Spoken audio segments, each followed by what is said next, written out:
There are moments in life that seem to linger in the air long after they've passed, moments suspended in silence, in unsent messages, in glances never returned. This is one of those stories.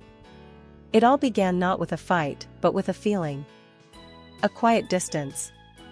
One that neither Demet nor Can could quite explain. From the outside, they looked like two people still orbiting around each other, attending events, smiling for cameras, exchanging polite words on set. But those who looked closer could see it. The weight behind Demet's eyes. The way Can hesitated before speaking her name. They hadn't spoken, truly spoken, in weeks. Not since that last dinner after the final wrap of their project together.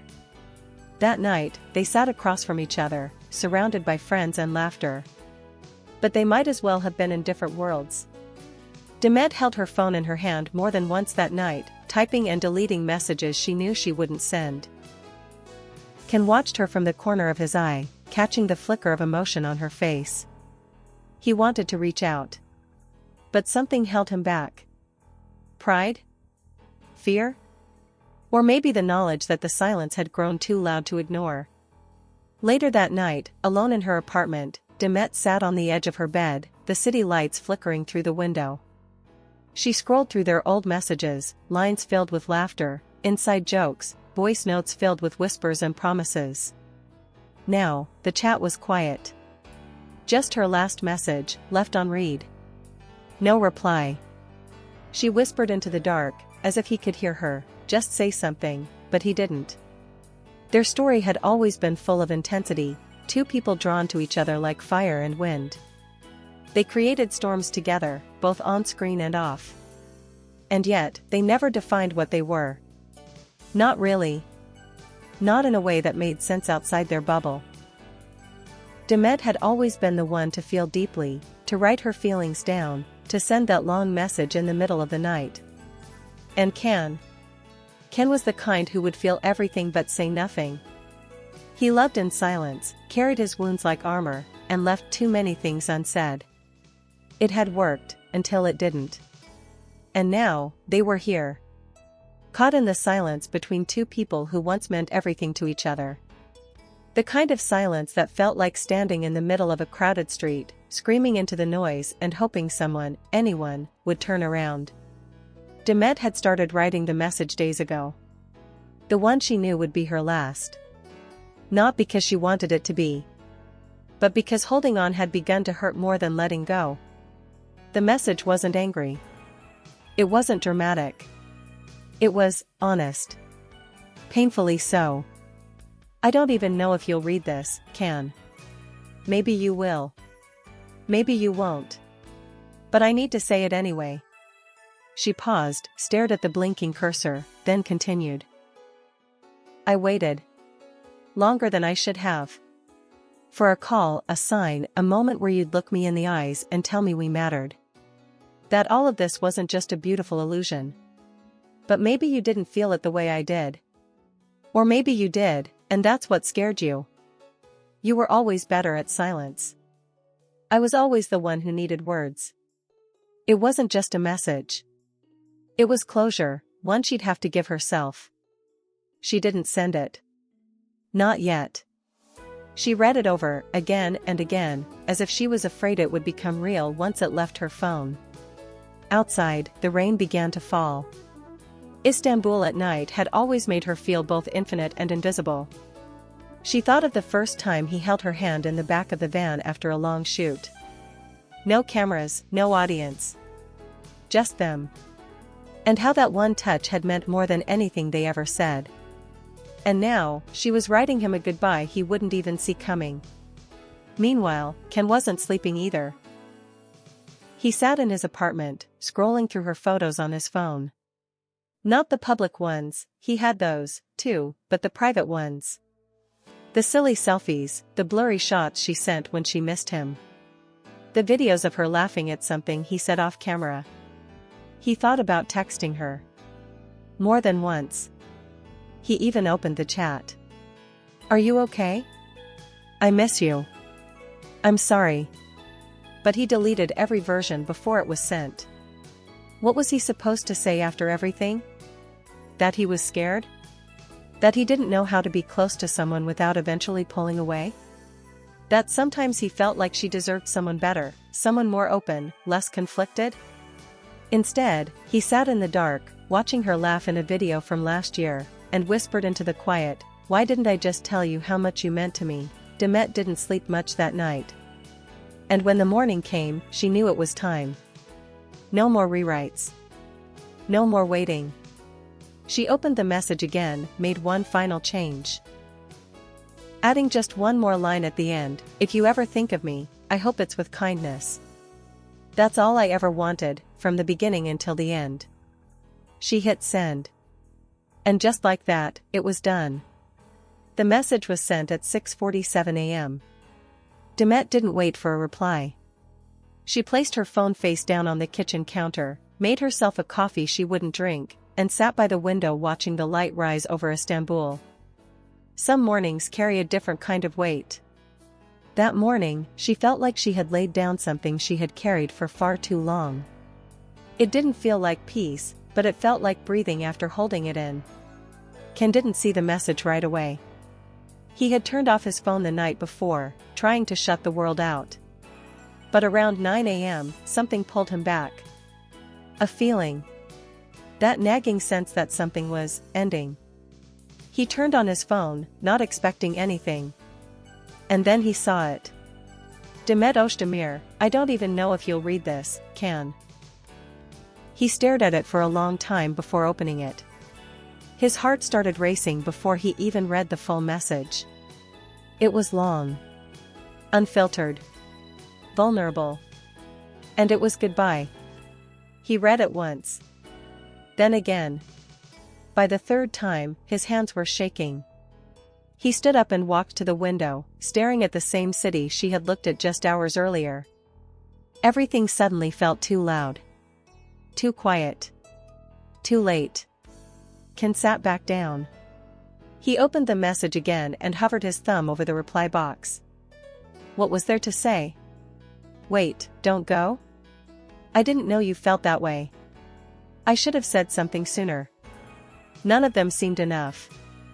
All of them felt too small. This wasn't a message you replied to with words, it was one you carried with you. Like a scar. He thought back to the night he first realized he was in love with her. It wasn't during a kiss, or a dramatic scene on set. It was the night they wrapped filming late and she brought him soup because he hadn't eaten. She didn't say anything dramatic, just handed it to him with a small smile. And he had never felt so seen. He never told her that. He thought she knew. But sometimes people don't know unless you say it. And he hadn't. Now she was gone. The rest of the day blurred for him. He canceled his meetings, turned off his phone again, and walked the streets aimlessly. Everywhere reminded him of her. The little bookstore near the Bosphorus where she dragged him in one rainy day. The hidden cafe where they used to meet without telling anyone. The bench in Bebek where she once cried and he didn't say a word, just sat beside her until she stopped.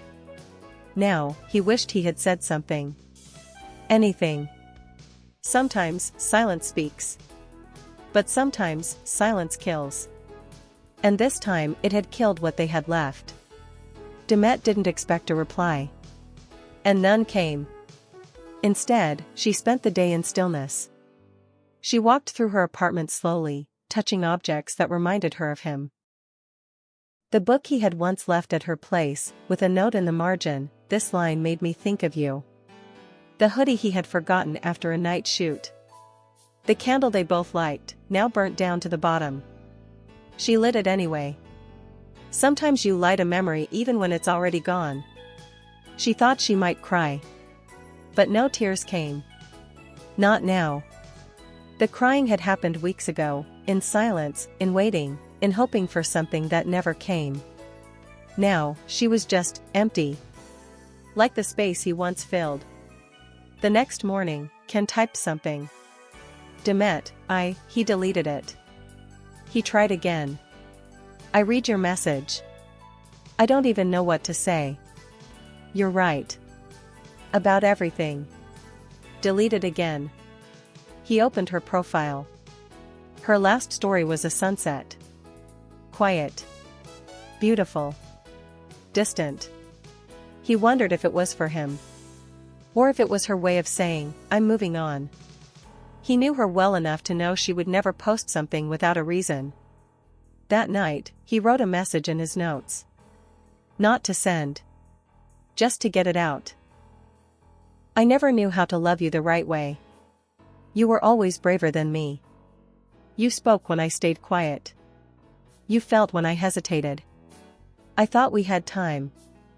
I thought silence wouldn't break us. But it did. I still carry you with me. Even now. Especially now." He didn't send it. But maybe, someday, he would. Or maybe it would just be one more thing left unsaid. Weeks passed. Not with drama. Not with confrontation. But with silence. The kind that seeps into everything. Into coffee cups left half full. Into unread messages.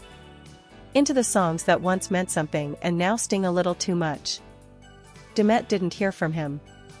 And in a way, that confirmed everything her heart had feared. Maybe her message had been too late. Or maybe it had been right on time, for a chapter that needed to close. She busied herself with work, appearances, rehearsals. People around her smiled, asked questions, took photos. And she smiled back. Politely. Gracefully. But never fully. Only when she was alone, in the quiet corners of her day, did she allow herself to feel it. The grief of a love that never had a proper ending. One night, as she was leaving a shoot, she heard a song playing softly in a nearby cafe. It was the one they used to hum in the car. She froze. Just for a second. Just long enough for the memory to flood her. That one time he reached over and took her hand without a word. That one morning they made breakfast together, laughing like the world didn't exist. That one evening he kissed her forehead and whispered, "We'll figure this out." They never did. Can, too, went quiet. Not just with her. With everyone. He started training more. Traveling more. Smiling less. Every time someone asked him how he was, he gave the same answer, busy. But the truth was, he was haunted. By the message. By the silence. By the realization that he had lost something rare, not because he didn't care, but because he didn't show it when it mattered most. He thought about replying dozens of times. But he was afraid. Afraid his words would come too late. Afraid she had already moved on. One night, as he sat in his apartment with the lights off, he finally opened the message again. He read it slowly this time. Line by line. Letting it hurt. And then, for the first time since she sent it, he cried. Not loud. Not dramatic. Just a quiet, aching release. Because that's what heartbreak is sometimes, not a scream, but a soft breaking that only you can hear. Fate has a strange way of playing its final card when you least expect it. It was nearly 2 months after the message.